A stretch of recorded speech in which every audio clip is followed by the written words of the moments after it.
Hello दोस्तों, स्वागत है आपका आपके अपने YouTube चैनल दिसार जीकेजीएस क्लासेस में। दोस्तों, आप सब लोग कैसे हैं? उम्मीद करते हैं आप सब लोग अच्छे होंगे, स्वस्थ होंगे, मस्त होंगे और अपनी तैयारी बेहतरीन तरीके से आप सभी कर रहे होंगे। दोस्तों, जैसा कि आपको पता है, हम आपको आरआरबी ग्रुप डी 2025 के लिए यूथ बुक का सॉल्यूशन करवा रहे हैं, जिसमें दोस्तों आज हम आपको करवाने वाले हैं केमिस्ट्री का टॉपिक परमाणु नाभिक एटॉमिक न्यूक्लियस के सारे क्वेश्चन जो रेलवे ग्रुप डी एग्जाम में प्रीवियस ईयर में पूछे गए हैं। दोस्तों, वीडियो अच्छा लगे वीडियो को लाइक कीजिए, शेयर कीजिए, कमेंट कीजिए। चैनल पे नए हैं, चैनल को सब्सक्राइब कर लीजिए पल पल की अपडेट के लिए। और दोस्तों, हमसे जुड़ने के लिए, क्लास की अपडेट के लिए आप हमारा टेलीग्राम चैनल ज्वाइन कर सकते हैं। टेलीग्राम चैनल का लिंक मैंने डिस्क्रिप्शन बॉक्स में आपको दे दिया है। दोस्तों, जितनी भी क्लासेस हमने अभी तक आपको करवा दी है, चाहे वो फिजिक्स हो, बायोलॉजी हो, केमिस्ट्री हो, सभी की प्लेलिस्ट हमने अलग से बना दी है। प्लेलिस्ट से जाके आप सारी वीडियो देख सकते हैं। उसी तरह से दोस्तों, हम आपको आरआरजीबी एनटीपीसी का जो पेपर हुआ है अंडर ग्रेजुएट का, उसके आंसर की का सॉल्यूशन भी करवा रहे हैं। उस वीडियो को भी आप प्लेलिस्ट में जाके देख सकते हैं और उन वीडियो को जरूर देखिएगा दोस्तों, वहां से आपको डायरेक्टली क्वेश्चन एग्जाम में देखने को मिल सकते हैं। चलिए दोस्तों, देर ना करते हुए स्टार्ट करते हैं आज का अपना सेशन। दोस्तों, आज हम पढ़ेंगे परमाणु नाभिक एटॉमिक न्यूक्लियस के सारे क्वेश्चन। देखते हैं पहला क्वेश्चन। जब परमाणु क्रमांक डैश और नाभिकीय आवेश डैश, तब नाभिक और संयोजी इलेक्ट्रॉन के बीच आकर्षण बल डैश, इसलिए लिथियम से फ्लोरीन तक परमाणु त्रिज्या डैश। दोस्तों, जब परमाणु क्रमांक बढ़ता है, क्या होता है? जब परमाणु क्रमांक बढ़ता है और नाभिकीय आवेश बढ़ता है, तब नाभिक और संयोजी इलेक्ट्रॉन के बीच आकर्षण बल जो होता है ये बढ़ता है और इसीलिए लिथियम से फ्लोरीन तक परमाणु त्रिज्या क्या होती है? घटती है। तो सी वाला इसका करेक्ट आंसर हो जाएगा। फिर से देख लीजिए, जब परमाणु क्रमांक बढ़ता है और नाभिकीय आवेश बढ़ता है, तब नाभिक और संयोजी इलेक्ट्रॉन के बीच आकर्षण बल बढ़ता है, इसलिए लिथियम से फ्लोरीन तक परमाणु त्रिज्या क्या होती है? घटती है। ठीक है दोस्तों, जब परमाणु क्रमांक बढ़ता है और नाभिकीय आवेश बढ़ता है, तब नाभिक और संयोजी इलेक्ट्रॉन के बीच आकर्षण बल बढ़ता है, इसलिए लिथियम से फ्लोरीन तक परमाणु त्रिज्या क्या होती है? घटती है। अतः विकल्प सी हमारा सही उत्तर हो जाएगा। देखते हैं अगला क्वेश्चन। पोटेशियम की परमाणु संख्या 19 है सॉरी दोस्तों, और इसकी द्रव्यमान संख्या कितनी है? 39 है। इसके परमाणु में न्यूट्रॉनों की संख्या हमको बताना है। दोस्तों, पोटेशियम की बात करें तो पोटेशियम का परमाणु क्रमांक हमको दिया गया है कितना? 19 दिया गया है। द्रव्यमान संख्या हमको कितनी दी गई है? 39 दी गई है। और दोस्तों, न्यूट्रॉनों की संख्या हमको निकालना है, तो इनका माइनस कर देंगे, डायरेक्ट न्यूट्रॉनों की संख्या 20 निकल के आ जाएगी। ठीक है दोस्तों, इलेक्ट्रॉन जो परमाणु संख्या होती है वो क्या होती है? इलेक्ट्रॉन की संख्या बराबर प्रोटॉन की संख्या के बराबर होती है। परमाणु संख्या बराबर क्या होता है? इलेक्ट्रॉन की संख्या बराबर प्रोटॉन की संख्या। जब इलेक्ट्रॉन की संख्या 19 है और प्रोटॉन की संख्या भी क्या हो जाएगी? 19 हो जाएगी। ठीक है, द्रव्यमान संख्या हमको 39 दी गई है। हम जानते हैं दोस्तों, द्रव्यमान संख्या बराबर क्या होता है? प्रोटॉन की संख्या प्लस न्यूट्रॉन की संख्या। क्या होता है? द्रव्यमान संख्या बराबर क्या होता है? द्रव्यमान संख्या बराबर होता है प्रोटॉन की संख्या प्लस न्यूट्रॉन की संख्या। अब दोस्तों, द्रव्यमान संख्या हमको दी गई है कितनी? 39 दी गई है। प्रोटॉन हमको पता है, परमाणु संख्या क्या होती है? इलेक्ट्रॉन की संख्या बराबर प्रोटॉन की संख्या। प्रोटॉन की संख्या कितनी दी गई हमको? 16 दी गई है, प्लस न्यूट्रॉन की संख्या। तो द्रव्यमान संख्या बराबर क्या होता है? प्रोटॉन प्लस न्यूट्रॉन की संख्या। हमको न्यूट्रॉन की संख्या निकालना है, तो 39 में से 16 माइनस कर देंगे तो 20 निकल के हमारा आ जाएगा। कितना निकल के आ जाएगा? 20। तो राइट आंसर क्या हो जाएगा हमारा? 20 हो जाएगा। सभी आपको याद रखना है दोस्तों। अब देखिए कैसे याद रखना है। द्रव्यमान संख्या जो होती है दोस्तों, ये होती है प्रोटॉन प्लस न्यूट्रॉन। कितनी होती है? प्रोटॉन प्लस न्यूट्रॉन होती है द्रव्यमान संख्या, ये आपको याद रखना है। परमाणु संख्या क्या होती है? प्रोटॉन की संख्या प्लस बराबर न्यूट्रॉन इलेक्ट्रॉन की संख्या, ये क्या कहलाती है? परमाणु संख्या कहलाती है। तत्व के परमाणु में प्रोटॉन और इलेक्ट्रॉन की संख्या क्या होती है? समान होती है, तथा उसका परमाणु क्रमांक परमाणु में मौजूद प्रोटॉनों की संख्या के बराबर होता है। तो परमाणु क्रमांक 19 था हमारा, तो ये किसके बराबर हो जाएगा? प्रोटॉन की संख्या के बराबर हो जाएगा इलेक्ट्रॉन की संख्या। तो इलेक्ट्रॉन की संख्या भी 19 होगी और प्रोटॉन की संख्या भी क्या हो जाएगी? 19 हो जाएगी। ठीक है, द्रव्यमान संख्या क्या होती है? प्रोटॉन प्लस न्यूट्रॉन की संख्या। न्यूट्रॉन हमको निकालना था तो हमने निकाल दिया फॉर्मूले में मान रखकर। देखते हैं अगला क्वेश्चन। कार्बन परमाणु के 6C12 से क्या निष्कर्ष निकाला जा सकता है? अब दोस्तों, 6C12 हमको दिया गया है, इससे हम क्या निष्कर्ष निकाल सकते हैं? तो दोस्तों देखो, ये जो है हमारी परमाणु संख्या है और ये हमारा क्या है? परमाणु भार है। ऊपर वाला क्या होता है? परमाणु भार होता है और नीचे वाला क्या होता है? परमाणु संख्या होती है। दोस्तों, ये हमारी परमाणु संख्या है और परमाणु संख्या बराबर क्या होता है? प्रोटॉन की संख्या बराबर इलेक्ट्रॉन की संख्या। मतलब ये क्या है, 6 हमारे प्रोटॉन होंगे या फिर इलेक्ट्रॉन होंगे। अब देखो यहाँ 6 प्रोटॉन कहीं दिख रहा है आपको, यहाँ पे देखिए 6 प्रोटॉन हमको यहाँ पे दिख रहा है, कहाँ, यहाँ दिख रहा है 6 प्रोटॉन। तो अभी तो हमारा सी वाला ऑप्शन सही नजर आ रहा है, 6 प्रोटॉन, ठीक है। और 6 प्रोटॉन ये भी है। अब देखो यहाँ पे प्रोटॉन नहीं है, यहाँ पे प्रोटॉन नहीं है, यहाँ पे 12 प्रोटॉन है, तो ये दो ऑप्शन तो हमारे गलत हो गए। अब 6 प्रोटॉन यहाँ है, तो ये दोनों में से हमारा एक ऑप्शन सही होने वाला है, ठीक है। अब ये जो ऊपर है दोस्तों, ये हमारा परमाणु भार है या द्रव्यमान संख्या है। द्रव्यमान संख्या क्या होती है दोस्तों, प्रोटॉन की संख्या प्लस न्यूट्रॉन की संख्या, प्रोटॉन की संख्या प्लस न्यूट्रॉन की संख्या, यही क्या होती है हमारी द्रव्यमान संख्या होती है, परमाणु भार होता है। अब देखो यहाँ पे प्रोटॉन की संख्या कितनी है दोस्तों, 6 है। न्यूट्रॉन की संख्या हमको पता है क्या, नहीं, लेकिन परमाणु भार हमको पता है कितना है, 12 है। कितना है, 12 है। परमाणु भार की पता है हमको कितना है, तो ये 12 दिया गया है, प्लस बराबर प्रोटॉन की संख्या कितनी है, 6, न्यूट्रॉन की संख्या हमको नहीं पता है। तो यहाँ से हम न्यूट्रॉन की संख्या निकाल लेंगे। तो न्यूट्रॉन की संख्या जब निकालेंगे तो 12 में से 6 माइनस हो जाएगा, तो न्यूट्रॉन की संख्या कितनी आ जाएगी, 6 आ जाएगी। अब देखो न्यूट्रॉन की संख्या 6 कहाँ कहाँ है, ये हमारा दो ऑप्शन तो पहले ही गलत हो चुका है, तो ये तो होगा नहीं। यहाँ पे दोस्तों देखो 6 न्यूट्रॉन है और यहाँ पे 12 न्यूट्रॉन है, 12 न्यूट्रॉन तो हो नहीं सकते, तो ऑप्शन सी भी हमारा गलत हो जाएगा। राइट आंसर हो जाएगा ऑप्शन नंबर डी वाला। इसमें 6 न्यूट्रॉन है और 6 प्रोटॉन है, ठीक है। अब दोस्तों अभी होता कैसे देखिए दोस्तों, कार्बन दिया गया है 6C12, ये हमारी जेड, जेड क्या होती है, हमारी परमाणु संख्या होती है।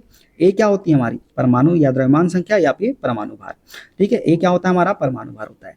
तो जो परमाणु संख्या होती है दोस्तों, ये होती है प्रोटॉन की संख्या बराबर इलेक्ट्रॉन की संख्या, और ए हमारा क्या होता है, परमाणु भार होता है। और परमाणु भार बराबर क्या होता है, प्रोटॉन की संख्या प्लस न्यूट्रॉन की संख्या। क्या होती है, प्रोटॉन की संख्या प्लस न्यूट्रॉन की संख्या, या परमाणु संख्या प्लस न्यूट्रॉन की संख्या, जो भी आपको है। अब इसी से हम न्यूट्रॉनों की संख्या निकाले हमने, तो 6 निकल के आ गया। तो यही हमारा राइट आंसर हो गया, ऑप्शन नंबर डी वाला। देखते हैं अगला क्वेश्चन। निम्नलिखित में से किसे एक तत्व के भार की तुलना में एक मूल विशेषताएं माना जाता है। तो दोस्तों किसे एक तत्व के भार की तुलना में एक मूल विशेषता माना जाता है, तो परमाणु क्रमांक को। परमाणु क्रमांक को जो है दोस्तों, तत्व के भार की तुलना में एक मूल विशेषता माना जाता है। दोस्तों किसी परमाणु के नाभिक में उपस्थित प्रोटॉनों की संख्या को उस तत्व का परमाणु क्रमांक हम कहते हैं। परमाणु क्रमांक को तत्व के भार की तुलना में एक मूल विशेषता माना जाता है। प्रत्येक परमाणु का परमाणु क्रमांक अलग अलग होता है, अतः इसके आधार पर परमाणु की पहचान हमें मिलती है। देखते हैं अगला क्वेश्चन। 9F19 में न्यूट्रॉनों, प्रोटॉनों और इलेक्ट्रॉनों की संख्या लिखे। अब देखिए दोस्तों, प्रोटॉन को बोला है तो प्रोटॉन तो 9 ही होंगे, हमने बताया था परमाणु संख्या बराबर क्या होता है, प्रोटॉनों की संख्या बराबर इलेक्ट्रॉनों की संख्या। अब प्रोटॉन तो 9 है, तो 9 देख लीजिए, 9 प्रोटॉन कहाँ पे है दोस्तों, 9 प्रोटॉन यहाँ पे भी है, 9 प्रोटॉन यहाँ पे भी है। ये 10 प्रोटॉन वाला तो दोनों ऑप्शन हमारा गलत हो गया। अब दोस्तों क्या बोला है उसने, न्यूट्रॉन और इलेक्ट्रॉनों की संख्या। दोस्तों प्रोटॉनों की संख्या और इलेक्ट्रॉनों की संख्या तो समान होती है, तो इलेक्ट्रॉन की संख्या भी 9 ही होगी। अब देखिए 9 प्रोटॉन यहाँ पे है, 9 इलेक्ट्रॉन यहाँ पे है, तो ये तीसरा ऑप्शन भी हमारा, अच्छा यहाँ पे भी 9 प्रोटॉन है, 9 इलेक्ट्रॉन यहाँ पे भी है, तो अभी तो ये दोनों हमारे ऑप्शन सही है। अब हमको निकालना है न्यूट्रॉनों की संख्या। न्यूट्रॉनों की संख्या क्या होती है दोस्तों, न्यूट्रॉनों की संख्या होती है प्रोटॉन की संख्या प्लस न्यूट्रॉन की संख्या, मतलब द्रव्यमान संख्या क्या होती है, प्रोटॉन की संख्या प्लस न्यूट्रॉन की संख्या। अब देखो द्रव्यमान संख्या हमको दी गई है कितनी, 19, प्रोटॉन हमको दिए गए हैं, इसमें से ही माइनस कर देंगे डायरेक्ट, 19 में से 9 माइनस करेंगे डायरेक्ट, हमको न्यूट्रॉन की संख्या निकल के आ जाएगी। तो 19 में से 9 जब माइनस करेंगे तो 10 निकल के आएगा, तो ये क्या हो जाएगा, 10 न्यूट्रॉन। 10 न्यूट्रॉन, यहाँ पे भी 10 है, लेकिन यहाँ पे कितना है, 9 न्यूट्रॉन है, यहाँ पे कितना है, 10, तो 10 न्यूट्रॉन वाला हमारा ऑप्शन सही हो जाएगा, ऑप्शन नंबर सी वाला। इस प्रकार से आपको ऑप्शन को एलिमिनेट करना है दोस्तों, इसी प्रकार से, ठीक है। देखते हैं अगला क्वेश्चन। तत्व ZXA में इलेक्ट्रॉनों की संख्या बराबर होता है प्रोटॉनों की संख्या, मतलब ये परमाणु संख्या के बराबर होते हैं, ठीक है। न्यूट्रॉनों की संख्या क्या होती है, A माइनस जेड, क्या होती है, A माइनस जेड होती है। A क्या है, हमारा परमाणु भार है, जेड क्या है, हमारा परमाणु संख्या है, क्या है, परमाणु संख्या। A माइनस जेड होती है, तो इस प्रकार से हमने निकाला, तो राइट आंसर हमारा निकल के क्या आ गया, ऑप्शन नंबर बी वाला, सी वाला, दोस्तों सी वाला, ठीक है। देखते हैं अगला क्वेश्चन। किसी तत्व के परमाणु में उपस्थित इलेक्ट्रॉनों की संख्या इसके डैश के बराबर होती है। तो दोस्तों किसी तत्व के परमाणु में उपस्थित इलेक्ट्रॉनों की संख्या इसके परमाणु क्रमांक के बराबर होती है। अभी हमने आपको बताया था परमाणु क्रमांक बराबर क्या होता है, प्रोटॉनों की संख्या बराबर इलेक्ट्रॉनों की संख्या। तो दोस्तों किसी तत्व के परमाणु में उपस्थित इलेक्ट्रॉनों की संख्या उस तत्व के परमाणु क्रमांक के बराबर होती है। किसी परमाणु के नाभिक में उपस्थित प्रोटॉनों की संख्या को भी परमाणु क्रमांक हम कहते हैं। उदासीन परमाणु में प्रोटॉनों और इलेक्ट्रॉनों की संख्या क्या होती है, बराबर होती है, ये भी आपको याद रखना है। देखते हैं अगला क्वेश्चन। एक तत्व के नाभिक में 10 प्रोटॉन और 17 न्यूट्रॉन उपस्थित है, उसकी द्रव्यमान संख्या क्या होगी। अब इसको आप बना सकते हैं कि बना सकते हैं, आराम से बना सकते हैं। देखिए 10 प्रोटॉन है मतलब परमाणु संख्या हमको दी गई है, 10 प्रोटॉन है मतलब परमाणु संख्या है, न्यूट्रॉन हमको 17 दिए गए हैं। अभी हमने बताया था द्रव्यमान संख्या बराबर क्या होती है, प्रोटॉन प्लस न्यूट्रॉन की संख्या होती है कि नहीं होती है द्रव्यमान संख्या बराबर। प्रोटॉन हमारा कितना है दोस्तों, तो ये है हमारा 10। न्यूट्रॉन हमारा कितना है दोस्तों, तो ये है हमारा 17। द्रव्यमान संख्या निकल जाएगी, निकल जाएगी, तो 10 और 17 कितना हो जाएगा, 27। तो राइट आंसर हमारा हो जाएगा ऑप्शन नंबर बी वाला, 27 वाला। ठीक है, देखते हैं अगला क्वेश्चन। यदि एक तत्व के एक परमाणु के नाभिक में 11 प्रोटॉन और 12 न्यूट्रॉन होते हैं तो तत्व की द्रव्यमान संख्या, अब देखिए द्रव्यमान संख्या डायरेक्टली कर लीजिए, 12 और 11 को जोड़ लीजिए, डायरेक्ट आंसर निकल के आ जाएगा। 12 और 11 कितना हो जाएगा, ये हो जाएगा 23। तो 23 इसका राइट आंसर हो जाएगा। ठीक है, अभी हमने आपको बता दिया तरीका करने का, कैसे करना है, अब आप खुद से कर सकते हैं। देखते हैं अगला क्वेश्चन। एक तत्व के समस्थानिक की द्रव्यमान संख्या 298 है, यदि इसके नाभिक में 189 न्यूट्रॉन है, 190 न्यूट्रॉन है, तो उसकी परमाणु संख्या क्या होगी। परमाणु संख्या हमको बताना है दोस्तों क्या होती है। तो दोस्तों एक ही फॉर्मूला आपको याद रखना है, वो क्या, द्रव्यमान संख्या बराबर होता है, द्रव्यमान संख्या हमारा क्या होता है, ए बराबर क्या होता है, ये होता है पी प्लस एन होता है, ये आपको बस याद रखना है। ठीक है, ए हमको कितना दिया गया दोस्तों, 298 दिया गया है, बराबर हमको परमाणु संख्या मतलब प्रोटॉन की संख्या ही निकालना है, तो ये हो जाएगा कितना, प्रोटॉन की संख्या प्लस न्यूट्रॉन की संख्या कितनी है, 189 है। तो 298 में से 189 को माइनस कर देंगे दोस्तों, तो प्रोटॉन की संख्या निकल जाएगी, और प्रोटॉन की संख्या क्या होती है, हमारी परमाणु संख्या होती है। तो 298 में से 189 हम जब माइनस करेंगे तो हमारा आ जाएगा 109। कितना आ जाएगा, 109, और यही क्या हो जाएगी, हमारी परमाणु संख्या हो जाएगी। ठीक है, चलिए देखते हैं अगला क्वेश्चन। आइसोटोप या समस्थानिक क्या होते हैं। तो दोस्तों आइसोटोप या समस्थानिक की बात करें तो एक तत्व के परमाणु जिनमें एक ही परमाणु क्रमांक होता है लेकिन द्रव्यमान संख्या भिन्न भिन्न होती है, वही हमारे क्या होते हैं, समस्थानिक होते हैं। समस्थानिक या आइसोटोप कहलाते हैं। ऐसे परमाणु जिनमें एक ही परमाणु क्रमांक होता है, अगर परमाणु क्रमांक एक ही है तो वो क्या होगा, समस्थानिक, और द्रव्यमान संख्या उनकी क्या होती है, भिन्न भिन्न होती है, तो वो क्या हो जाएगा हमारा, वो हो जाएगा हमारा आइसोटोप मतलब समस्थानिक, जिसमें द्रव्यमान संख्या भिन्न भिन्न होती है और परमाणु क्रमांक क्या होता है, समान होता है।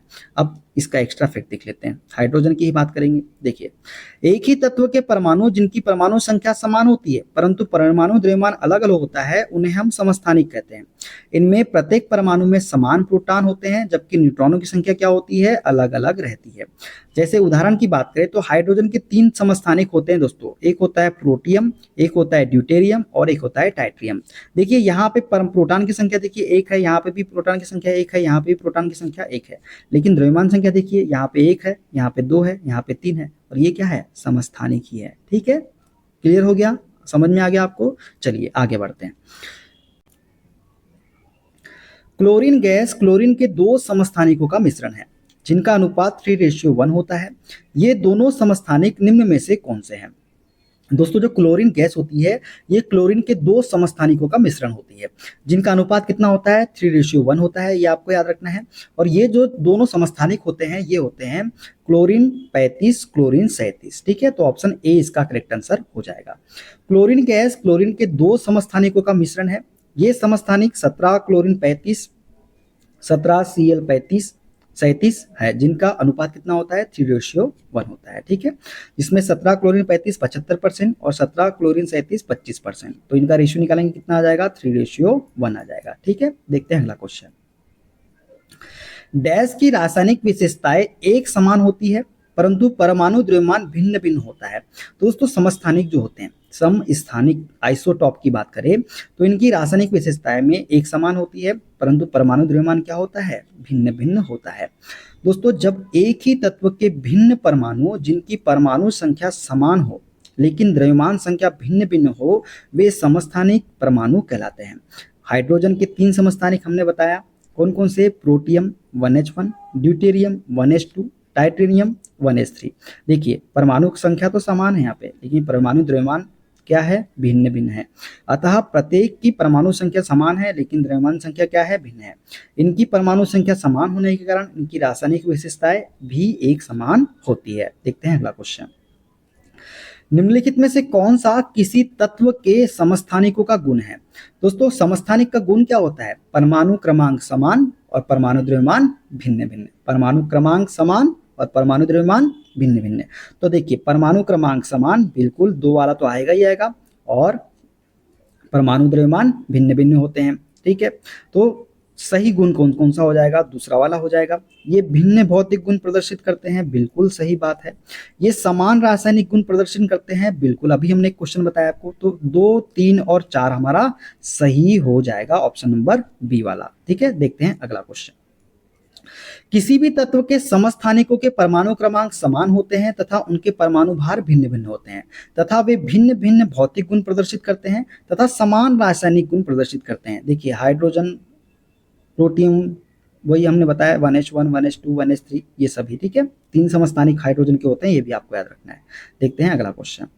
यह अवधारणा है कि एक तत्व के सभी परमाणु समान होते हैं को डैश की खोज से गलत सिद्ध किया गया था। दोस्तों यह अवधारणा कि एक तत्व के सभी परमाणु समान होते हैं समस्थानिक की खोज से गलत सिद्ध किया गया था। किसकी खोज से? समस्थानिक की। यह अवधारणा कि एक तत्व के सभी परमाणु समान होते हैं को समस्थानिक की खोज से गलत सिद्ध किया गया था।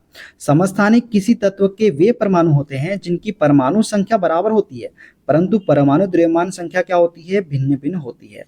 अभी हाइड्रोजन का उदाहरण हमने आपको ऊपर में समझा दिया है। देखते हैं अगला क्वेश्चन। समभारिकों में डैश की संख्या समान होती है। दोस्तों समभारिक की बात कर रहा है, ना कि समस्थानिक की। समभारिक में दोस्तों किसकी संख्या समान होती है? तो नाभिक की संख्या समान होती है। दोस्तों किसकी? नाभिक की। अलग अलग पदार्थों या तत्वों के वे परमाणु जिनके परमाणु द्रव्यमान तो समान होते हैं लेकिन उनके परमाणु क्रमांक अलग अलग होते हैं, ऐसे तत्वों को समभारिक हम कहते हैं। समभारिक में नाभिक मतलब प्रोटॉन और न्यूट्रॉन की संख्या का योग समान तथा प्रोटॉन की संख्या अलग अलग होती है। मतलब जो परमाणु संख्या होती है वो अलग अलग होती है और परमाणु द्रव्यमान जो होता है वो क्या होता है? परमाणु भार वो बराबर होता है। तो समस्थानिकों में प्रोटॉन की संख्या क्या होती है? समान होती है।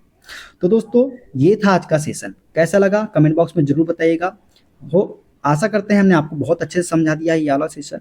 वीडियो अच्छा लगे दोस्तों वीडियो को लाइक कीजिएगा, शेयर कीजिएगा, कमेंट कीजिएगा। चैनल पर नए हैं चैनल को सब्सक्राइब कर लीजिएगा। अगला जो हम टॉपिक पढ़ेंगे दोस्तों वो पढ़ेंगे गैसीय नियम, ठीक है, गैसेस लॉ के बारे में। ठीक है, चलिए मिलते हैं अगले वीडियो में। अपना ख्याल रखिए। Okay bye, take care.